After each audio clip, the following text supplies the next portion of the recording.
Welcome to the planning period, wherever you are in the beautiful state of Michigan. This week, we've got a fresh take on Black History Month centering hip hop and some cool local stories, my review of a brand new PBS documentary series from Henry Louis Gates, some media literacy PD, and a shout out to Michigan libraries for Library Lovers Month. Let's go. Let's start by checking out our latest listings. First up, hip hop has been around for over 50 years, and it's never been just music, it's a movement. Let's look at two programs that will help you show students how hip hop shaped national history and how it's making an impact right here in Michigan. Start with the documentary series, Fight the Power, How Hip Hop Changed the World. It breaks down the social and political impact of hip hop over the past 5 decades.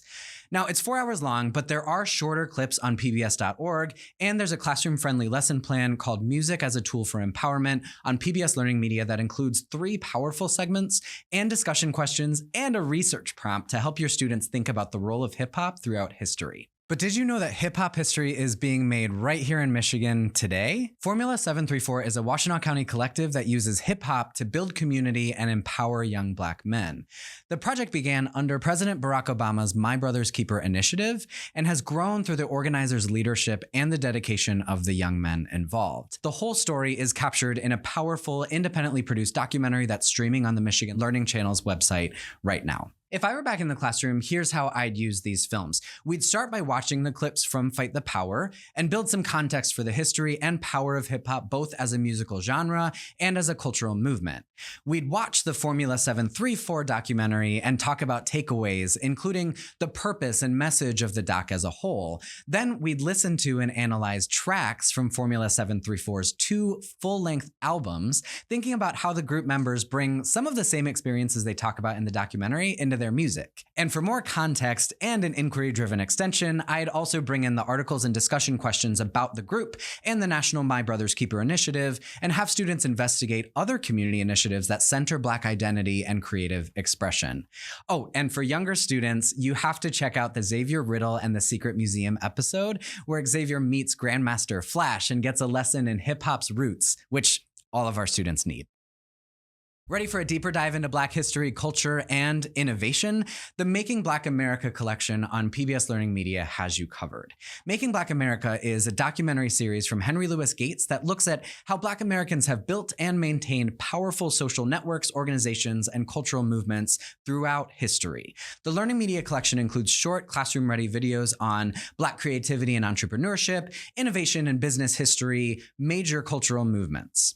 While this is a great opportunity for students to learn lesser-known histories, the collection isn't just for history teachers. It's a goldmine for business, marketing, technology, and economics classes too. Seriously, this is the kind of content that sparks big, meaningful classroom conversations, no matter what you teach. Okay, I'm excited about this one. We've got a special segment on historical archaeology, which features Malcolm X's home and the hidden history behind it. This segment would be perfect for history, social studies, or even storytelling lessons, and I definitely bring it in as a great starting point for discussions on activism and local history, since the practice of historical archaeology takes such a unique approach to thinking about a kind of racial justice work that we don't talk about as much. This week, I'm watching Great Migrations, and I think you should too. And there are a lot of great ways to bring it into your classroom. This new series from Henry Louis Gates Jr. expands on the classic Great Migration story, tracking not just Black migration northward in the early 20th century, but also the reverse migration south in recent decades. It also explores new waves of immigration to the US from Africa and the Caribbean, adding a global lens to Black American history. In a classic PBS style, you'll find essential and engaging history alongside brilliant storytelling. Oh, and there are also classroom-ready lesson plans and discussion guides on PBS Learning Media. Let's do some PD. Heritage Months and media literacy, they go hand in hand. Let's take a look at how, and stick around to the end because I have a new turnkey teaching resource I'm super excited to show you.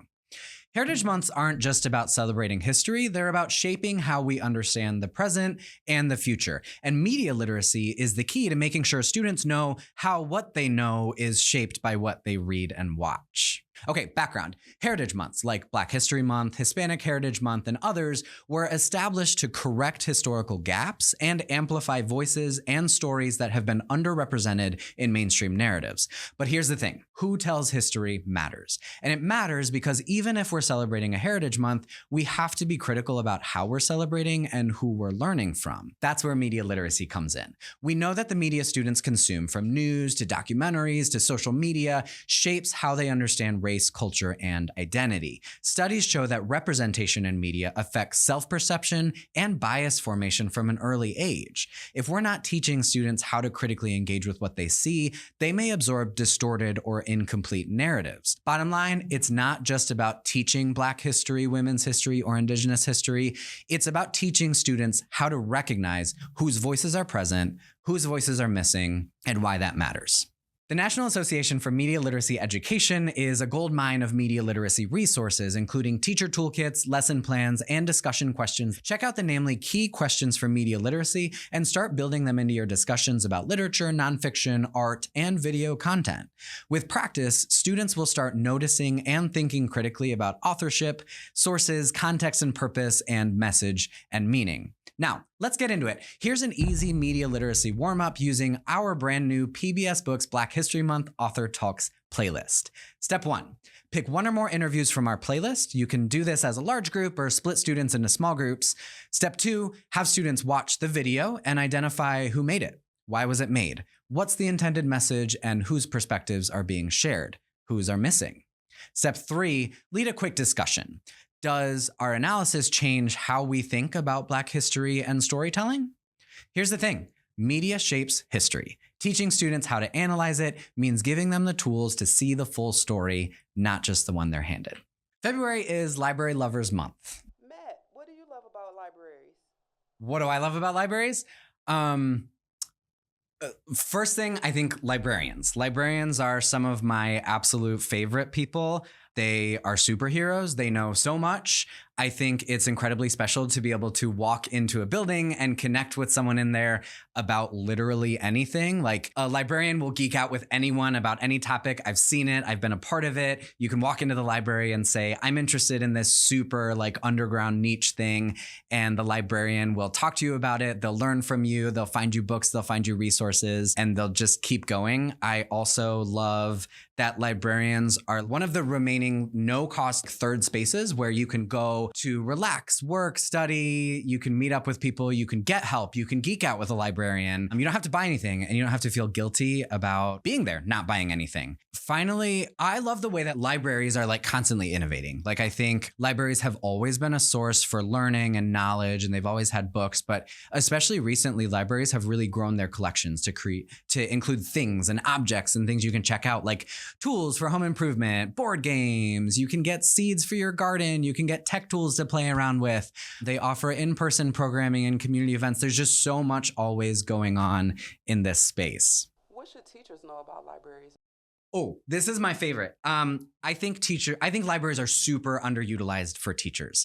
I think most educators, especially in the state of Michigan, don't know that you can actually get a bonus educator library card from many branches, which lets you check out more books. It lets you access class sets of books and things that you can share with your students. Librarians love, in my experience, to pull together a collection for teachers. You can send them an email or walk into the branch and say, I'm teaching this theme, and they'll pull together a collection of books and resources that you can bring in, which I think is super helpful, especially because a lot of schools don't necessarily have a librarian on staff anymore. One last thing that I always have to say, one of my favorite resources in the state of Michigan is the Michigan Electronic Library, which has all kinds of digital resources we can use that you can access for free with a library card. And Melcat specifically, which is our interlibrary loan system across the state. And if you don't know about this, it means if you have a library card, you can check out any book from anywhere in the state, and they'll deliver it to your local library in about 2 weeks. I think our state is just really, really supportive of kids reading. So take advantage of all these incredible ways that we can support them. This week on social, we're going to be sharing a video from the Farmington Community Library showcasing everything they have to offer, a lot of which I just talked about. So make sure you're following us at Mish Learning on all platforms so you get to see it. All right, let's put media literacy learning into action. I've got one of our media activity decks here, and we're going to take a look at 2 fun creative challenges that you can use with your students. So this deck is built of about 30 viewing challenges and about 30 producing challenges to help students practice both media literacy and media production. So the first one is this viewing card. It says, evaluate representation. Research to identify who was a part of a film's production, from planning and funding to producing, editing, and sharing. Was the production team diverse? Were diverse viewpoints considered and uplifted during writing and advertising? Now, you can use this with your students. You can watch a whole movie or you can watch part of a movie and do research. So I might even try this with a super popular movie like Wicked just came out, and we don't have to watch the whole thing, but we could do research, or a film with strong Black representation like Black Panther or Hidden Figures. This activity is a great way to blend research, media literacy, and cultural studies with relevant and high interest viewing. So for our producing activity, I think it would be cool to build a larger project around this one called Record an Exhibit Guide. It says, design a museum exhibit related to your class study and record an audio guide to go along with it. What objects and information need to be in the exhibit to communicate your topic? How can you use audio to help elevate or deepen an understanding of the topic? Now, for the sake of time, I would probably direct students to a virtual exhibit online, maybe from the Smithsonian Museum of African American History or the Charles H. Wright Museum in Detroit, and I would ask them to record their own audio exhibit tour. But with some extra time, I would build a larger project and have them design their own exhibit about a historical moment of their choice, or maybe about the history of a concept or a vocabulary word that we learned in class. As a bonus, I would definitely have students present their exhibits to the class. Oh, and these activity decks are available digitally on our site. We developed them based on real classroom experience, and I think they're great in just about every setting with 4th through 12th grade students. All right, thanks for joining me for our planning period. If this was helpful for you, make sure you hit subscribe, and we'll see you next week.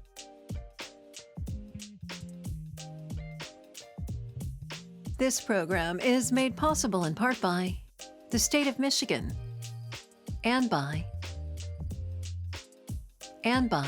viewers like you. Thank you.